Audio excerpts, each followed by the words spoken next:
caí en ese rumbo de aprender y descubrir lo que es el veganismo y fui vegetariana por muchos años y siempre tenía miedo porque ¿qué pasa? Las plantas se alimentan de luz. Uh-huh. Las plantas necesitan luz y agua. Es decir, que por principio energético, si tú comes plantas, estás comiendo luz. Eso es súper importante. Entonces, y eso es innegable. Si tú comes plantas, tú comes luz.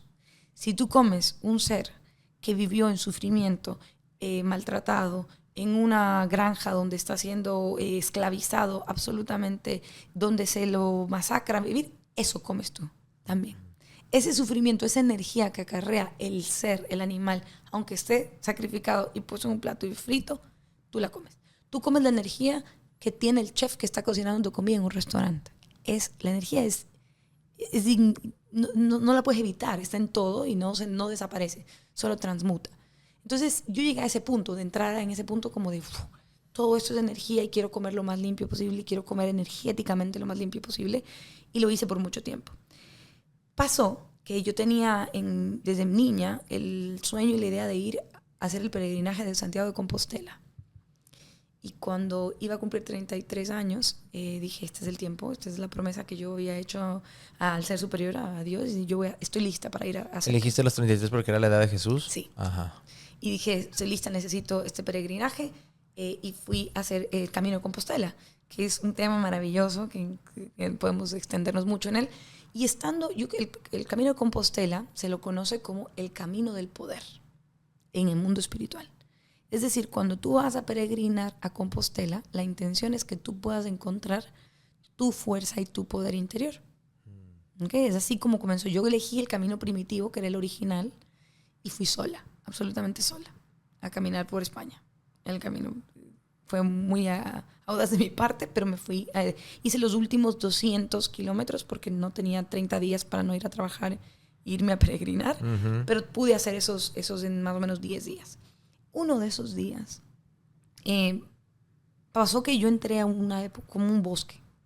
El día anterior yo había me perdí el camino totalmente, no tenía agua, no tenía celular, se me había apagado la batería y estaba totalmente perdida en medio de la nada, porque el camino primitivo no es tan recorrido por los peregrinos, no había nadie. Y a mí lo primero que se me ocurrió es, algo me va a pasar, la inseguridad que uno tiene de vivir en Latinoamérica. Uy, algo me va a pasar, ¿será que me matan, me secuestran? Todo ese miedo. Y yo cogí una piedrita y yo dije, aquí a piedrada me doy, pero aquí no me pasa nada. Bueno, tuve mucho miedo, experimenté lo que es el miedo en su esencia más pura. Y yo misma me iba hablando en el camino como, ¿miedo a qué? ¿Miedo por qué? Tal. Al día siguiente todavía tenía la piedra en la mano. Y cuando iba a entrar a este bosque, sentí como una energía muy fuerte que me decía que yo no puedo entrar con miedo a esa parte del camino. Entonces decidí dejar esa piedrita que representaba todos mis miedos en la entrada del bosque y dije, bueno, de aquí en adelante voy a caminar sin miedo. Y cuando comencé a caminar por el bosque, el mensaje que a mí la naturaleza me daba es que todo muere para dar vida. ¿Ya? Y esto es algo como súper importante. Todo muere para dar vida. Si tú vives para no morir, no estás realmente viviendo. Tú tienes que vivir para dar tu vida por algo más, para que otros puedan vivir. ¿Ya? Para que tu vida sea una luz para los que vienen atrás, para que tú seas alimento de la vida de otros. Pero eso no significa necesariamente tener hijos, ¿verdad? O procrear. No significa tener hijos. Significa que tu vida, todo lo que tú haces, tú tienes que ser como esa planta que da oxígeno para que otros puedan vivir. Tienes que ser como ese árbol donde viven hormigas, donde viven animales, donde están las ardillas y viven de ti. Pero tú estás dando vida, tú estás ayudando a otros a vivir. Y ese es el verdadero propósito que me reveló el bosque ese día, de vivir, es darse a sí mismo para poder vivir. Y entonces en el bosque yo pregunté sobre la alimentación. ¿Qué pasaba si estaba mal sacrificar animales para poder comer? Y el mensaje era, tú eres el sacrificio de otros para vivir también. Entonces no hay nada malo. Y al sanar eso y al entender y al respetar y honrar el alimento que te comes, la carne que te comes, como que ese ser murió para que tú puedas vivir, la mejor manera de honrar a ese ser que murió para que otro pueda vivir es tú siendo alimento de alguien más.